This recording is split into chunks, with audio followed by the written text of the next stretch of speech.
सरस्वती नारायण। जल जो है नारायण का स्वरूप होता है। अतः जल के तट पर ही हमारे पूर्वज लोग ऋषि महर्षि सनक सनंदन सनकादि वशिष्ठ विश्वामित्र आदि निवास किया। गंगा यमुना और सरजू माँ आदि शक्ति का रूप मानी जाती हैं, मानी नहीं जाती हैं। इसलिए समस्त भारत के ऋषि गंगा यमुना के तट पर ही अपना तपस्थली चयनित किए। वेदव्यास जी 18 पुराणों का प्रतिपादन किया, वो भी कान्हा से गंगा के तट पर ही रह करके 18 पुराण तथा समस्त वेदों का कान्हा से प्रतिपादन किया। गंगा ज्ञान के दाता है, सरजू ज्ञान की दाता है। और सरजू की महिमा जहाँ तक कहा जाता है, भगवान राम ने कहा जामज्जनते भी नहीं प्रयासा मम समीप नर पावहि वासा। सरजू माँ के तट पर बाबा का मुख्य कान्हा से यह पावन स्थान विराजमान है, जहाँ आज हम लोग कान्हा से गुरु पूर्णिमा पर्व का। महाराज जी, मैं बीच में बात को रोक रहा हूँ। महाराज जी की आयु की गणना नहीं हो पाती है। तमाम जो किंवदंतियाँ हैं वो कोई 900 साल कहता है। महाराज जी की उत्पत्ति स्थल का क्या है? के संदर्भ में जहाँ तक कह रहे हैं तो बाबा का उपाख्यान है, बाबा के ही मुख से जो सुना गया उसी का मैं वर्णन कर रहा हूँ। बाबा कहते थे बच्चा मेरा जल से प्राकट हुआ है, और मेरा जल से बच्चा प्राकट हुआ हो मेरी ईश्वरलीन अवस्था है। तथा लोमश ऋषि की एक ब्रह्मा की अवध बीतती है तो एक रोमा टूटता है, तो एक लोमश ऋषि का एक ब्रह्मा की अवध बीतती है। तो मेरे भारत के ऋषि तो हमेशा समर्थवान थे और महान थे। आओ उनके लिए क्या होती हो, जितने दिन मृत्यु मातंग केसरी, मृत्यु को उनकी स्वयं विजय होती है। और जहाँ तक बाबा की लाइन है तो बाबा तो सिद्ध योगी थे। उनके बारे में जब तक शरीर धारण कर सकें, जब तक इच्छा शक्ति से रह सकें, तो बाबा तो 900 न हजारों का द्वापर देवता राम के समय का उनके इतिहास में। महाराज जी, ये जहाँ हम बैठ करके आज न्यूज़ कवर कर रहे हैं और लगातार यहाँ कौन कौन सी ऐसी महान विभूतियाँ आई जो राज्य स्तर से लेकर के, और कौन कौन से लोग इस स्थान पे आ चुके हैं? ये तो सिद्ध भूमि है। विभूतियाँ तो का नाम से ऋषि महर्षि सभी स्नान भूमि पर पूज्य देव रहा के चरणों में शंकराचार्य, रामानुजाचार्य, रामानंदाचार्य, धर्म सम्राट करपात्री जी महाराज, दक्षिण भारत के जितने विद्वत परिषद थे तथा इस पावन भूमि का विभूतियों के बाद छोड़े बाबा के कृपा और दया से विभूतियाँ पैदा होती थी। इस पावन भूमि पर जब राष्ट्रपति राजेंद्र बाबू जब आए बाल अवस्था में, तो महाराज ने कहा रविंद्रा तेरा दिन दशा एक दिन महान होगा, देश का राष्ट्रपति बने।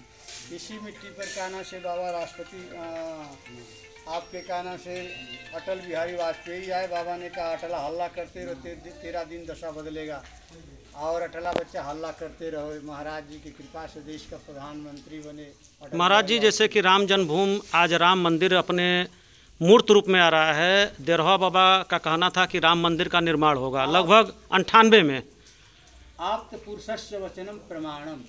देरहा बाबा सिद्ध योगी थे, महान संत थे, और जितने आपके कान्हा से धर्माचार्य लोग थे तो बाबा से बड़ा स्नेह रखते थे। और बाबा का सर्व समुदाय के ऊपर आशीर्वाद दिया था। बाबा ने घोषणा करके गया था बच्चा कान्हा से एक दिन वह राम जन्मभूमि सर्वधर्म समन्वय की दृष्टि से निर्माण होगा, और वही हुआ। आज इस पीठ के माध्यम से कौन कौन से ऐसे जन कल्याण कार्यक्रम चल रहे हैं जो लोगों के लिए जन उपयोगी हो? खास करके जन कल्याण कार्य के बारे में पूछते हैं तो जन कल्याण तो हमेशा सर्वे भवन्तु सुखिनः सर्वे सन्तु निरामयाः सर्वे भद्राणि पश्यन्ति मा कश्चित् दुर्भाग्यः भवेत्। संत तो हमेशा सभी के प्रति शुभ चिंतन ही करता है, सभी का मंगल हो, कल्याण हो, बाबू हो। जनहित के कार्य में ही हमेशा संत लगा रहता है। गणना कहाँ तक कितना गिना है। अच्छा, गोपालन में आज एक बहुत बड़ा मुद्दा बना है गोपालन। मैं भी देखा हूँ लगभग 10 गाय यहाँ टहल रही थी, आश्रम के आसपास की रहने वाली। नहीं, 10 तो गाय नहीं हमारे पास है, सैकड़ों गाय हैं, एक दो हैं चलने। अच्छा, गोपालन में महाराज जी की कहते थे बच्चा गोपालन सबसे बड़ा धर्म है। तो आज आप हमारे चैनल माध्यम से जो देवरा बाबा की शिष्य प्रणाली है उसको क्या संदेश देना चाहते हैं गोपालन संबंधित? भाई बाबा को उपदेश है बच्चा गो के अंग अंग में देवताओं का वास है। गो की गोबर में अष्ट ऐश्वर्य को लेकर लक्ष्मी वास करती हैं। अतः गौ के ऊपर महाराज जी बोलते थे बच्चा इस धरती से गौ का खून काना से जिस दिन बंद हो जाएगा, या धरती काना से सोने की अन्य महान हो जाएगी, हरियाली आ जाएगी, सुखमय समृद्धशाली शांति आ जाएगी इसमें। तो गौ तो हमारे धर्मों में सर्वोपरि है, माता है, पिता है, उसी प्रकार से गौ है। और एक माँ का दूध पीते हैं, गौ का दूध पी करके हम कहने बुद्धिजीवी महान बनते हैं। हमारे ऋषि महर्षि जितने महान हुए, जितने बलवान हुए हैं, वो सभी गौ का सेवन किए, गौ का दूध पिए, गौ का घी खाए और महान हुए हमारे पूर्वज लोग। आज खा रहे हैं, कहाँ महान हो रहे हैं। अरे पता चला कि 10 वर्ष में बुढ़ा जा रहे हैं जी। और माई का नाम से जब बच्चों को जाता था, रोता था, तो मक्खन वो टिक्कर पर गरम गरम दे देते थे, खाने को मिलता था। भैया गौ घर पर रहती थी तो मिलता था। अब तो अभागे कहाँ मिल रहा, कितना विकास हो गया, लेकिन तो जी इसलिए गौ के ऊपर तो महाराज जी का उपदेश सही है, पूरे ऋषि महर्षियों का देश है, उपदेश है, भगवान का भी उपदेश है गौ पर।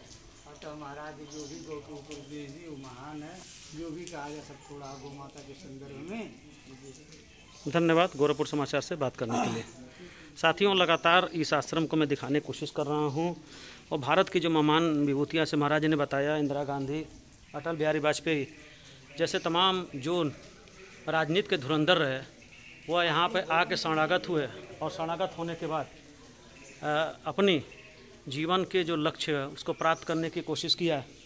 और यहाँ पे पहले जंगल था बबूल का, ऐसा बताया जाता है। और मैं दिखाने की कोशिश कर रहा हूँ, उसी परिसर में एक पारिजात का वृक्ष है। पारिजात का वृक्ष बहुत ही स्वर्ग में पाया जाता है, ऐसा कहा जाता है। लेकिन यहाँ देवरहा आश्रम में ये पारिजात का वृक्ष है जो किसी भक्त ने लगाया था बहुत पहले, जो आज मूर्त रूप में दिखाई देता हुआ हो रहा है। और ठीक आश्रम के पीछे माँ सरजू प्रवाहित हो रही हैं। और वैसा बताया जाता है कि देवरहा आश्रम के पीछे ही सरजू प्रवाहित होती थीं। और प्रतिदिन जो देवरहा थे वो दिन में लगभग 7 से 8 बार सरयू स्नान करते थे। और इसी मचान पे बैठ कर के, जो ठीक हमारे सामने, अब तो निर्माण काफ़ी हो चुका है, इसी पर मचान पे बैठ कर के लोक कल्याण के लिए लगातार मंत्र देते रहते थे। लोग आते थे और इस परिसर के बाहर खड़े होकर के सीताराम की धुन और बैठ के धुन लगाते थे। तब बाबा आते थे और इसी मचान से फल की वर्षा करते थे और प्रत्येक व्यक्ति फल पा जाता था। लगातार लोक मंगल की कामना भी होती रहती थी। तमाम पर्यटन विभाग की सुविधाओं को मिलना चाहिए, मैं ऐसा आशा करता हूँ।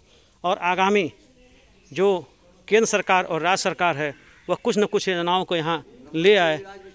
और सबसे बड़ी मांग यहाँ है कि संस्कृत विश्वविद्यालय की स्थापना हो। काफ़ी ज़मीन है, चूँकि संस्कृत का महत्व धीरे धीरे ख़त्म होते जा रहा है, तो इसको कहीं न कहीं देवरहा बाबा का जो पीठ है वो आगे बढ़ाने का काम करेगा, उसको मूर्त रूप देने का काम करेगा, ऐसा मैं आशा करके चल रहा हूँ।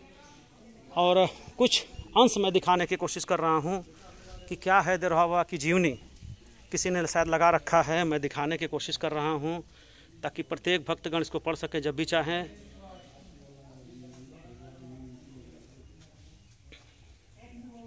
गाय के बारे में पीछे लिखा है।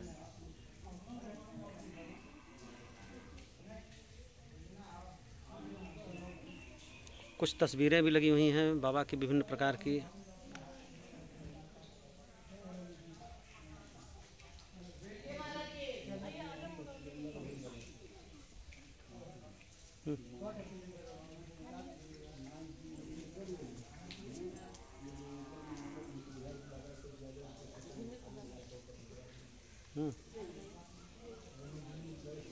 कैमरा पकड़िए।